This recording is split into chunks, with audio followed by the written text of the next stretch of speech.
Hey everyone, welcome back to our channel. In today's video, we'll show you how to log out of the Amazon Prime Video app. Whether you're changing your account or just want to log out for security reasons, this step-by-step guide will make it super easy. So let's get started. Open Prime Video on your smart device and make sure you're logged into your account.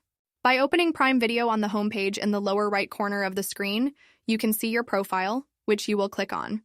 Then on the next page, in the upper right corner of the screen, you will look for the settings option in the form of a gear and then click on it.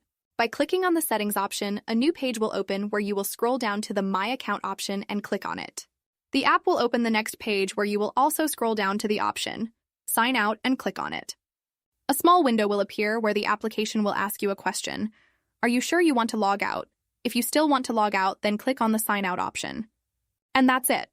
You are now logged out of the Amazon Prime Video application.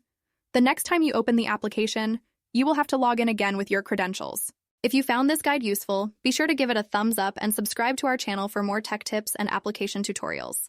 Thanks for watching and see you in the next video.